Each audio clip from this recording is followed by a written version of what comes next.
Hello everyone, this is Christine again and welcome to the Filipina Life Abroad podcast wherein we tell stories, experiences, or anything else we encounter as a Filipina or Filipino living outside the Philippines. Ayan, today po ay napaka-interesting ng guest ko dahil makakasama natin siya, isang matadero, isang professional na butcher na nag-build ng kanyang career sa pamamagitan ng hard work at ng kanyang skills. Napaka-popular nitong butcher na ito na marami na tuloy nag-aakala nating mga kababayan na isa siyang agency dahil nga naman marami siyang mga binibigay na information para makatulong sa ating mga kababayan. Kaya't wala nang paligoy-ligoy pa, let's welcome the Butcher Bay in Denmark, Adrian. Hello sa'yo, Adrian! Galing ka ba sa trabaho? Anyway, we have no work on weekend, so ano tayo ngayon, pahinga Okay. tayo ngayon. So, Nice. i-maintain natin yung work and life balance dahil Correct, yun yung correct. kagandahan dito sa Denmark, ano. Ayan, So, okay. Saturday and Sunday, that is our Day off. off, no? So, and we Mm-mm. work day off, yeah. And Ayan. we are all working only from Monday to Friday. Yeah, Nice. oo. I like that. Gusto ko yung ganyan trabaho. Walang trabaho sa weekend. Yeah, yes, oo, kasi yun talaga ang pinagmamalaki ng Denmark, yung sinasabi nila na work and life balance na sinasabi nila. Of So, course. Of course. from Monday to Friday, you are working and then you have your time for yourselves when during your weekend. So, Mm-mm. magagawa mo kung anong gusto mo. You have to travel and you have your spend time with your family. So, yan yung pinagmamalaki ng Denmark.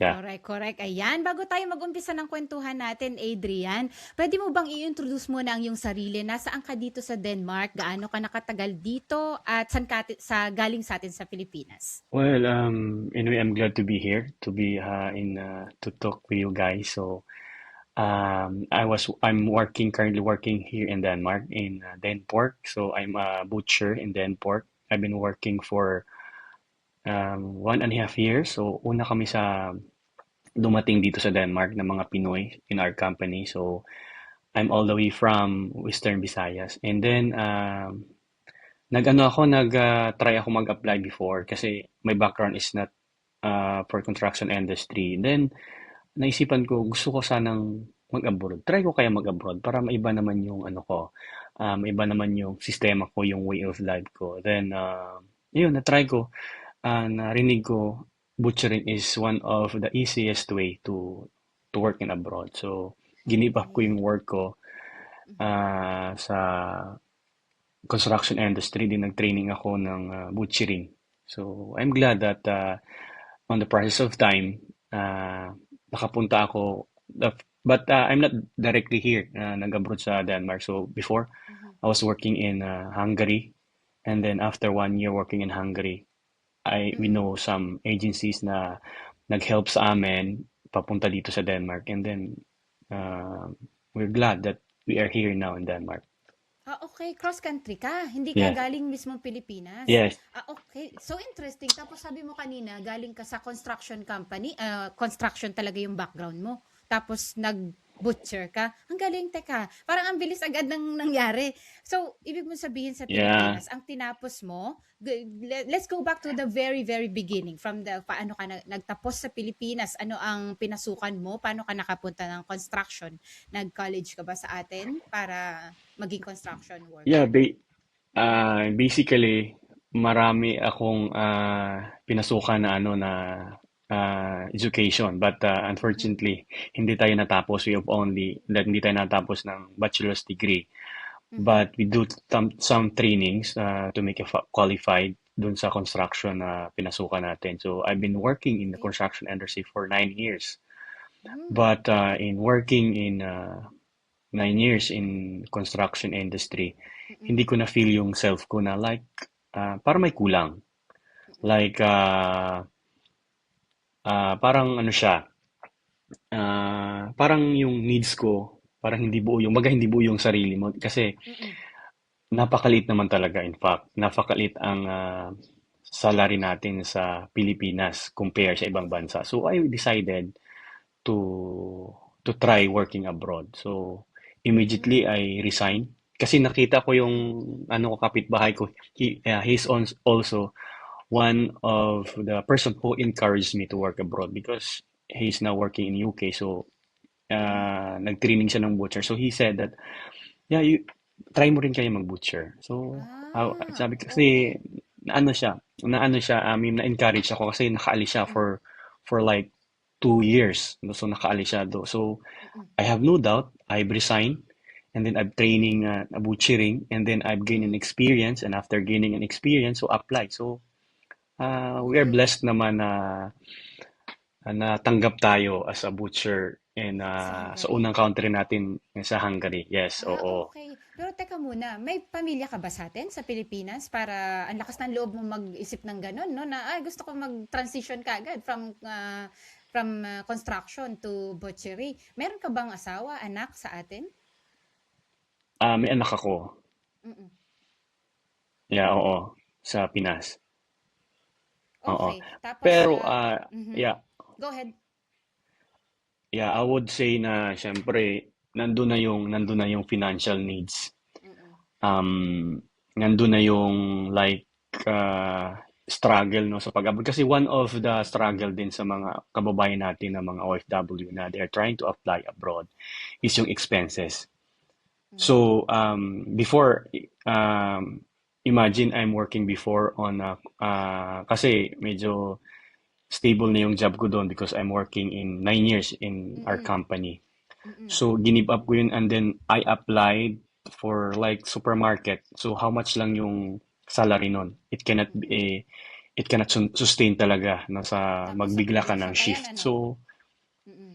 yeah, sa Oo. probinsya pa. So, Mm. napakahirap. So, tinaga ko yun. Kasi yun nga yung talaga yung pangarap ko. So, Mm-mm. to make the long story short, kinaya Mm-mm. naman. Mm-mm. ah, nakaalis naman. So, nandito na tayo ngayon. So, we're blessed to be Mm. here in Denmark. Okay, nice. So, ibig mo sabihin nag-cross country ka from Hungary to Denmark. Paano ang process nun na ang galing from tumalon ka from Hungary to Denmark bilang butcher na this time, right? Yeah, yeah. Oh, before kasi I'm working in Hungary for 1 year and Mm-mm. so we all know that Hungary is medyo mababa ang kanilang cost of Mm-mm. living and then yung salary din nila is also mababa din. So when Mm-mm. the time comes na medyo mahina na yung company namin, I decided to resign. And Okay. meron ding opportunity na pumasok sa like may kakilala kami, one of our connection na they're looking of butchers here in Denmark. So, I was say, yeah, we can try. Try natin. Try Okay. naman natin mag-explore sa ibang May country. kakilala kayo dito sa Denmark na butcher na din. Kumbaga, connection mo, network mo, tapos sabi, oy mga pre, meron kaming hiring dito, baka gusto niyo tumalon ng Denmark, ganun ba? Hindi siya our agency, right? I would say our agency is from now is blue collar agency. So, they are Mm. Mm-mm. based on like yeah, ang office nila is sa Odense. But we didn't Mm-mm. meet. Hindi kami nag-meet. Walang meet up na nangyari sa amin Mm-mm. from the agency and for us. So, online lang yung ginawa namin. So, on the first place, parang nag-aalangan pa kami kasi Mm-mm. hindi namin kilala. Wala palang zero na Pilipino na nandito. Kaya nga. So, ang aming mga kasama from Czech Republic, from Mm-mm. Poland, from Croatia, wala pa Mm-mm. sila, wala talaga kaming, zero kami, wala kaming kakilala dito sa Denmark. So, Mm-mm. ayun na, ginrab na namin ng opportunity, sabi ko, Oo. if this is scam, they would Mm. ask me or they would ask us money first Oo. bago tayo Correct. makapunta ng Denmark. So tinitingnan namin yung process. Wala namang pera na Mm-mm. involvement. Hindi naman kami hiningan Mm-mm. ng pera. Pinasign kami ng documents. Binigyan kami ng mga documents how we can process, how can we reach in Denmark. Ayun, Mm-mm. sabi ko, yeah, we will try this. So, try natin. Nandito na tayo eh. So, Oo. to make the long story short, talagang nakapunta kami dito, wala kaming kakilala. Okay. Talagang DIY Mm. kami. Lakas loob lang DIY kami. talaga, oo. Pero ngayon Ang marami lakas na lang ata loob kayo lang dito, talaga. no? Marami na. Mga ilan na kayo dito? More than 100 ba? sa company namin ngayon, nasa more or less 300 na kami na Filipino 300 sa na na company namin. puro butcher na lalaki. Yes. Yes, Wow, oo. tingnan mo. Mm-mm. So from slaughtering, deboning, packaging, and meat cutting. So nasa Mm-mm. more or less 300 na kami ng mga Filipino. But Wow. meron pang Mm-mm. papunta pala. Mga May mga may mga papunta pa ng mga paparating pa. Filipino. Ang galing. Alam mo kung Yes, bakit sila oo. paparating dito? Dahil sa iyo yan eh. Kasi nakita din kita sa Facebook, ang dami mo mga follows. So kaya nga natatawa nga ako sa auto-reply mo na ngayon kasi akala ng marami siguro nating mga kababayan agency ka. Sino ba nga namang mag-aakala na nandito na sa Denmark, 'di ba? Alam mo naman nating lahat na first world country tong Denmark, happiest country in the world, 'di ba? Tapos Oo. may nagaganyan-ganyan na mga kababayan. And I'm actually thankful na sa ganitong platform na ginagawa mo dahil nakikilala at nagkakaroon ng opportunity ang mga Pilipino, lalo na ng mga nasa Pilipinas na tulad mo before, na makarating dito. Alam mo, one day may isa lang dyan na natulungan mo, babalik sa iyo yan. Ang galing, ang galing. Kaya talagang in-approach kita na sabi ko, gusto kong ma-introduce mo yung buhay mo. Paano ba to nangyari from Philippines to here, 'di ba? So syempre hindi lang naman 'yun puro bed of roses dito, 'di ba, Adrian? So tulad kanina Yes. sabi mo nung simula wala kang kakilala. Do you ever have any idea kung ano ba to sa Denmark? Mamaya nga sabi mo scam pa, 'di ba? So papaano no yung challenges mo nung wala kang idea nung pagdating mo dito, paano yung transition from Hungary to Denmark? Can you please tell us? Well, nung unang yung transition talaga, may halong kaba, may halong excitement, ano. So, kasi zero talaga kami, wala kaming alam. In fact, hindi ko alam, hindi ko inaasahan or na makapunta ako sa Denmark. Mm. So, I am planning to go to somewhere in Germany, somewhere in Spain, or in Barcelona or something, ganyan. Hindi talaga first option ko yung Denmark. But Mm-mm. I am also grateful na may mga tao talaga na kumbaga dito talaga ito dinadala or dito talaga tayo yung destination natin talaga dito sa Denmark. Kahit anong hirap na dinaanan natin, anong hirap yung kinabahan kami kasi sabi nila nung 'di ba sabi bawal daw yung Mm-mm. tumalon ng ganyan. So ang Mm-mm. ginawa kasi namin, Mm. nag-resign kami sa company namin. Binigyan naman kami ng dismissal letter. So, yan Mm-mm. yung kinagandahan din kasi binigyan kami ng dismissal letter from our company sa Hungary. So, yan yung nagpalakas ng loob namin na, yeah, we can travel na legally. We can travel Mm-mm. legally papunta naman ng Denmark. Denmark. So, nandun na yung halo na yung kaba, andun na yung halo yung, syempre yung budget. Una-una Mm-mm. kasi yung Mm-mm. budget. Then Siyempre. yung kaba, wala kang kakilala, and then you have Mm-mm. to makipagsapalan. So, ang ginawa namin, sinama lang talaga namin palagi si Magta. Si Magtanong Sino si palagi. Magta? So, yun yung Okay, magtanong si palagi, oo. Magtanong. Ibig mo sabihin Yes.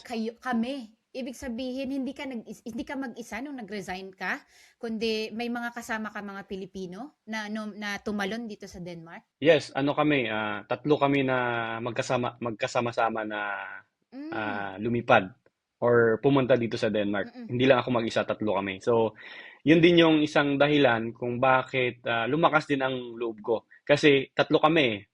So, sabi Mm. ko, tara na, whether kung ano mangyari, at least sama-sama na tayong tatlo. So, walang iwanan. Mm.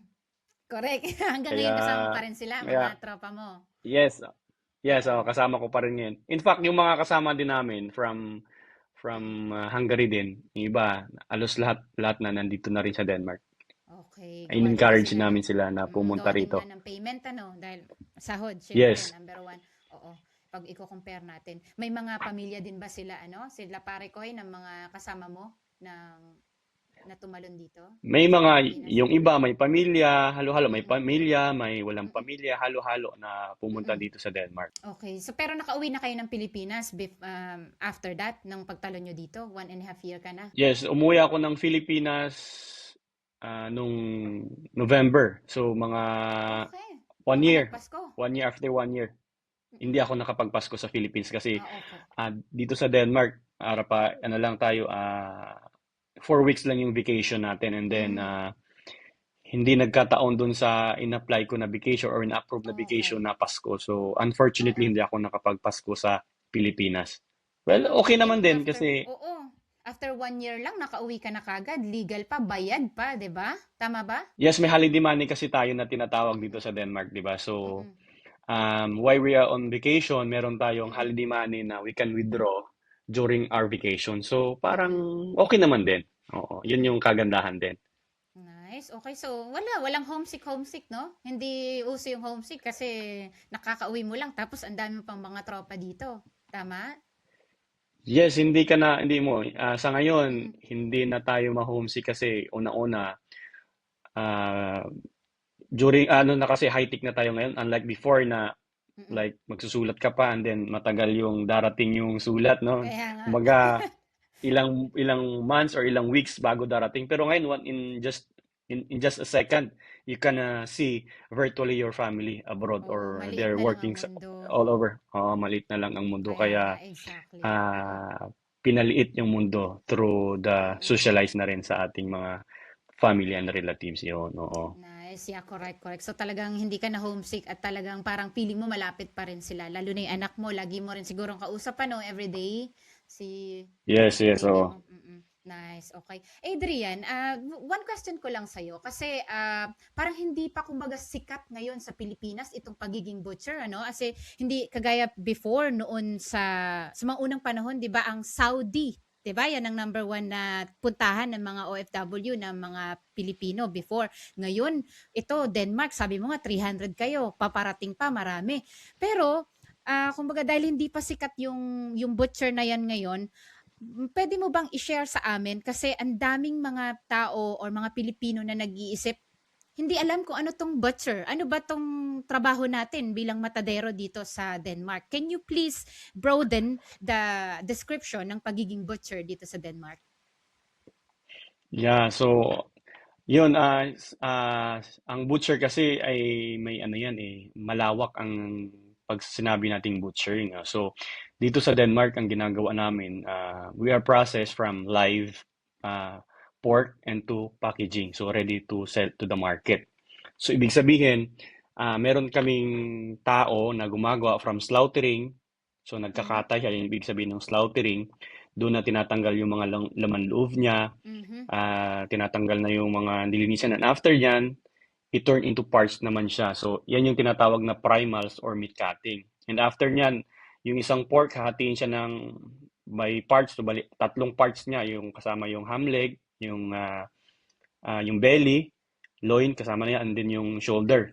So, and after nyan, tatanggalan niya ng mga bones, doon naman yan sa deboning, tatanatanggalan namin yan ng mga bones. And after, going to the packaging and sell to the market. So, yan yung Nice. Mm. ginagawa namin. Yan na yung ginagawa namin dito as a butchery.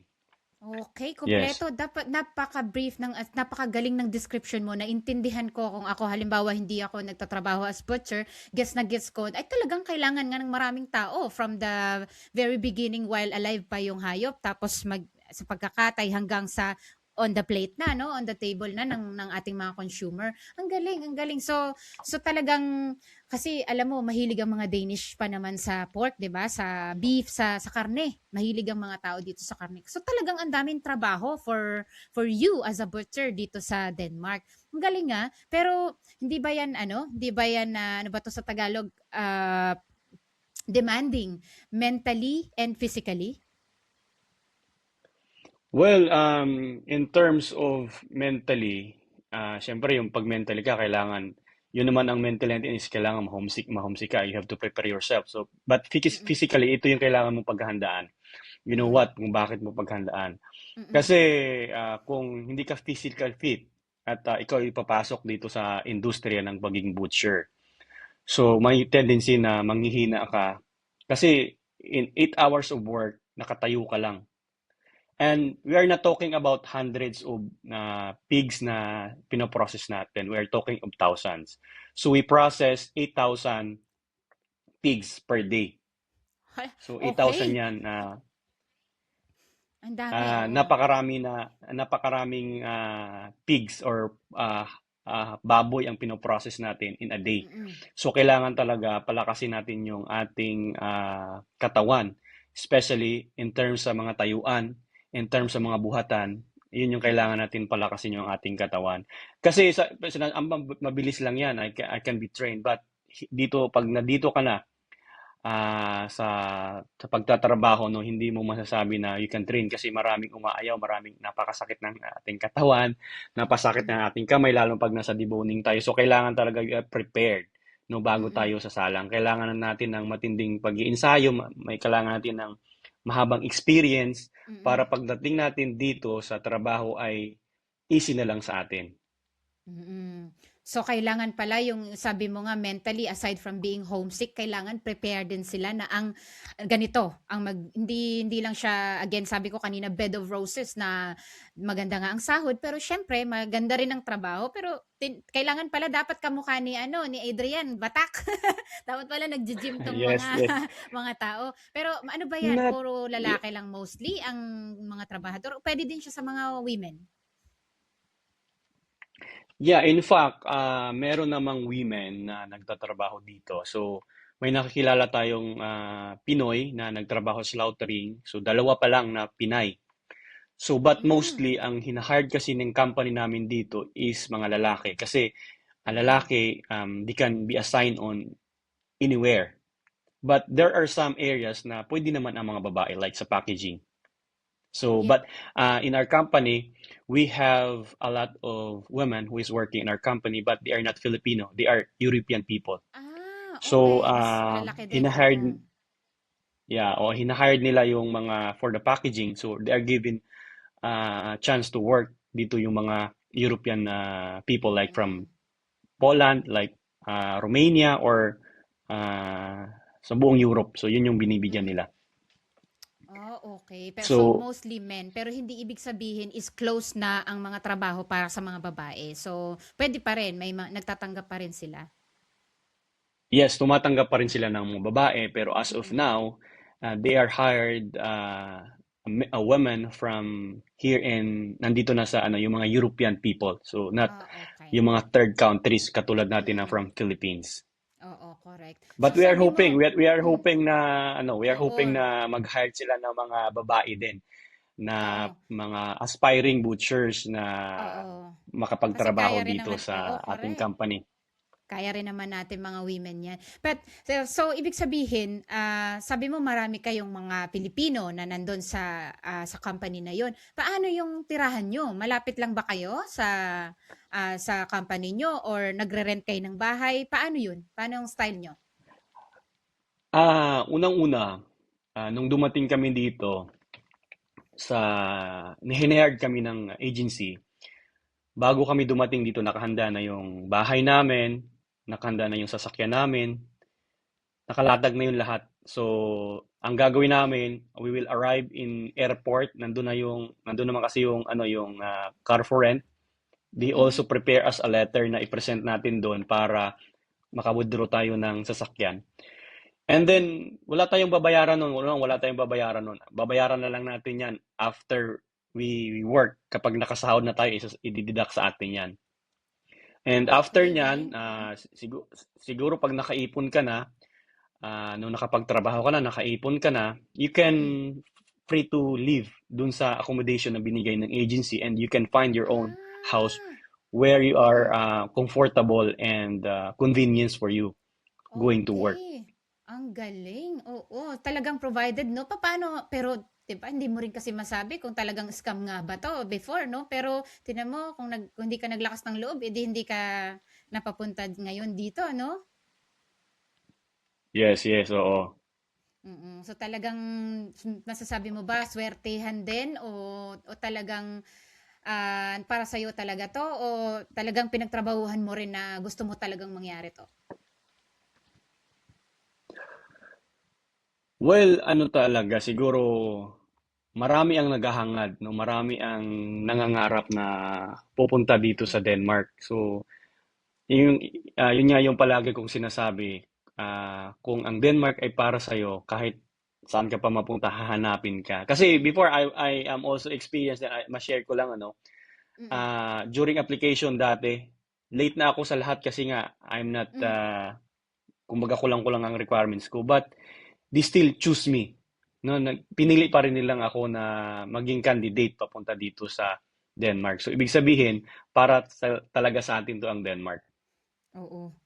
Ay, grabe. Oo, ang ganda ng kwento mo. Ang bilis na kagad. Halos 30 minutes na tayo matatapos na agad, Adrian. Ay, hindi ko pa nga natanong lahat. Hindi ko pa nga natanong kung paano ang weekend mo, paano ka ba mag-day off, 'di ba? Puro trabaho lang tayo ngayon. Pero sana may part 2 to, no? Para sa sunod, ano naman, malay mo, meron ka na bang Danish girl? May ano ba? Ano ang plano natin in the future dyan? Ilang, 'di Yeah, ba? yeah. So, Pero wala sana pa gawin tayong, natin yun next time. Oo, wala pa sa yes. kalingkingan ang bilis ng pero at least marami na agad na information na ibigay mo sa ating Oo, yeah. mga Oo, sa mga oo. listeners. Pero before tayo magtapos, ilang taon ba yung kontrata mo dito?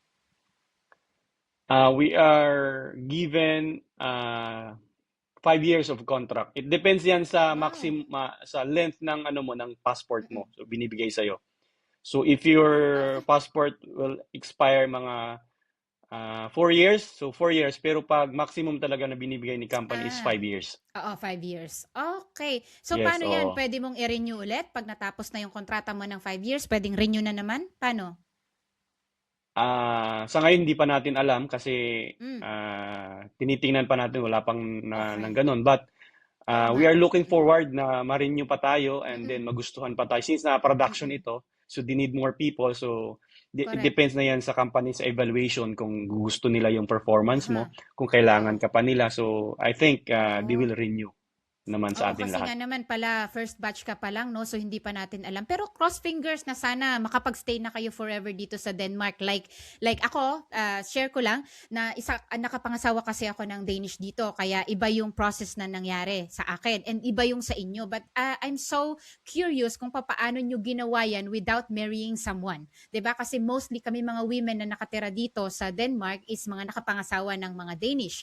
Pero gusto ko ring malaman ng mga Pilipino na hindi lang ito yung pinakaparaan. Tulad mo, nakarating ka dito as you being isang skilled na worker, di ba? Ang galing, kaya gusto ko Yes, oo. malaman ng buong mundo na nakaka-proud na ginawa mo yan, nakipagsapalaran ka, and now look at you naman kung nasan ka na. Well, sana talaga may part 2 kasi excited ako, 'di ba? Sabi mo may anak ka, pero hindi ko natanong kung meron ba tayong ano, may partner ba tayo diyan? Ah, available ba si Adrian? Sa ngayon siguro we have to focus our goal. We have Ay, to focus our sa oo. pagtrabaho muna natin, no? Oo, Kasi payaman muna. it will follows na lang yan eh. If there's Nakus naman. someone, it will Oo, follows. artista yung mga sagot parang naks naman. Popular pa popular na si Bey, baka maraming nag-aano. Okay. Anyway, Adrian, okay, one of the last questions na lang. Kung babalikan mo yung sarili mo, nakikita mo yung sarili mo ikaw before nung nag-a-apply ka pa lang from Philippines to Hungary and then to Denmark, ano? Ano yung masasabi mo doon sa Adrian before? Kasi for sure, na-realize mo yung mga dapat pala hindi ko ginawa, dapat pala ginanawa ko to. Ano yung mga improvement na dapat mong sabihin sa isang Adrian noon na nag-a-apply pa lang papunta dito? Yun, so masasabi ko siguro sa sarili ko before, no, as compare, kailangan maging confident tayo, tsaka yung goal natin talagang i-push natin kung ano yung goal natin. We have to work for it kasi hindi tayo pa talon-talon. Kasi kung meron naman palang ganito, dapat sinimulan ko ng mas mahaga para at least ngayon Mm. mas maganda na yung mas matagal na tayong kumbaga matagal na tayong nandito. So at saka masasabi ko na ang dating sabi nga natin ay construction worker at araw-araw na I mean hanggang 6 days a week nagtatrabaho, no, at dito ngayon ay nag-enjoy na sa Denmark, no, at makapunta ka sa ibang bansa, like lahat ng Schengen country mapuntahan mo na hindi ka namomroblema sa gagastusin mo, at saka hindi ka mamomroblema dun sa future mo na ah, mga expenses mo kasi you earn a lot, you earn enough, I mean you earn enough para dun sa future mo na pangangailangan.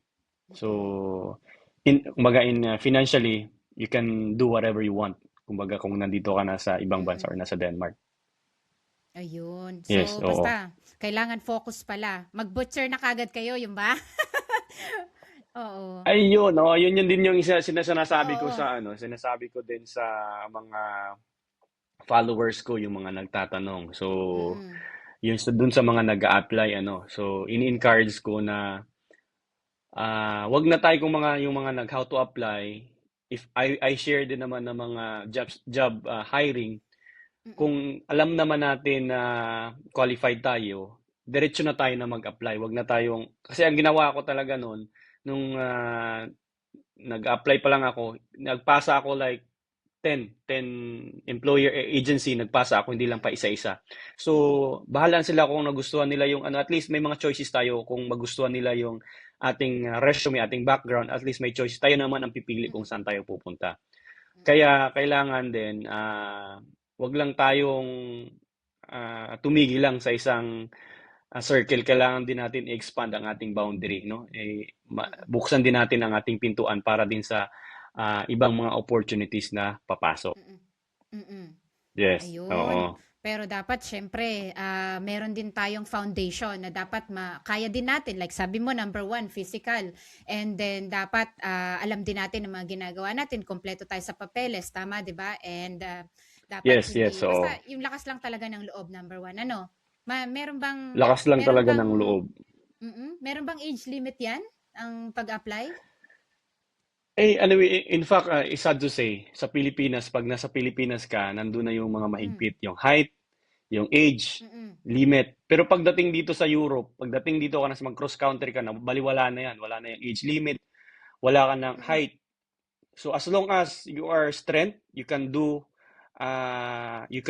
makapagbuhat ka ng 20 kilos, makapaglakad ka, mm, makapagtrabaho ka ng maayos, you are qualified and may experience ka mm, na in related dun sa trabaho na pag-a-applyan mo, you are hired. mm. May Hindi rin tendency kailangan talaga na magaling ma-hired ka. mag-English, no? Kasi hindi naman No, English yung not first language nila dito. not necessarily na kailangan ka magaling mag-English. In fact, yung mga kasama namin, yung mga Vietnam, they are Asian people, Vietnam. Mm, They are like zero in English. So meron lang sila mga translator na kasama nila na nakapag-translate ng mm, salita nila para maintindihan nila yung mga sinasabi. Well, in fact, I would say na we are blessed, we are grateful na tayong mga Filipino ay ating second language ay English. correct. Kasi nakaintindi tayo ng diretso ng mga Mm, instructions ng mga tao dito. Hindi tayo nahihirapan. So, yan din yung mm, kagandahan at yan din yung nagustuhan ng mga Danish people sa mga Filipino Filipino. na nag-work na sa Denmark. Kasi unang-una, magalang tayo, matiisin tayo sa trabaho, Mm, nakakaintindi tayo ng instruction through English, at hindi tayo mm, naglilikramo kung anong ipapagawa ng mga tao or yung mga supervisors natin correct. dito sa Denmark. So, Correct. yun yung naka-trademark na sa ating mga Advantage. Filipino, isa sa mga hardworking. Yeah, Tama. advantage sa ating mga Mm, Filipino na nagtatrabaho sa ibang bansa kasi tayo ay hardworking talaga in terms of galing. mga pagtatrabaho. Yeah. Oo, correct. Galing, galing tulad mo. Ayan, nakaka-mesmerize, nakaka-motivate yung kwento mo, Adrian. Kasi basta kulang na kulang pa ang ganito lang na kaka-short na time natin.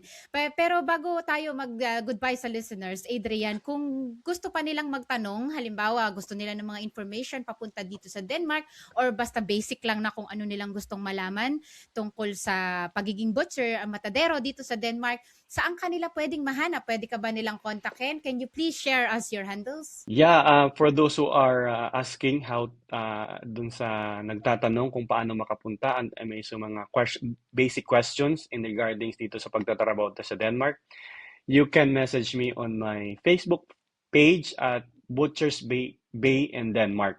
So, nandun yung page ko. Doon ako nag-share ng mga information, nag-share ng videos and my life and journey here in Denmark. So, see you there. Ayun. Thank you so much, Adrian. I-flash ko na lang sa screen para mas madali nilang makita. And Yes, Napaka yeah. down to earth po ng taong yan. Kaya nga, kahit na natawa ako dun sa reply mo kasi naisip, sabi ko, bakit may auto-reply? Siguro ang dami nagme-message sa'yo kasi akala nila agency ka, no? So, kaya sabi ko, okay, kawawa naman, ang dami. Oo.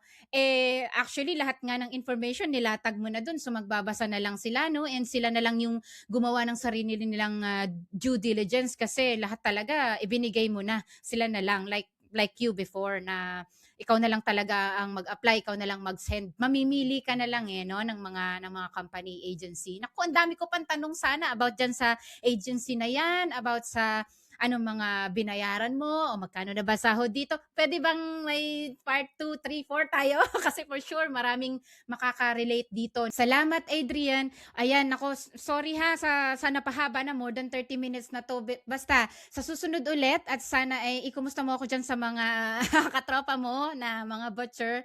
And stay on the line lang please. Mag-say goodbye lang ako sa listeners. Okay? Thank you, Adrian. Have a nice day. Bye-bye. Ayan, maraming salamat sa pagbabahagi ng kwento mo, Adrian. Pinatunayan mo lamang na ang journey ng pag-abroad ay hindi madali, pero syempre sa tamang mindset, tiyaga at lakas lang ng loob, so posible ang pagbabago. So marami ring salamat po sa pakikinig ating mga kababayan. Sana po ay may natutunan kayong aral o nakarelate man lang sa kwento natin today. Kung gusto niyo pa pong makarinig ng mga ganitong kwento or if you wanna get in touch with me, just follow me on Facebook, Instagram, TikTok, or just subscribe to my YouTube channel. Until next time, have a nice day. Bye!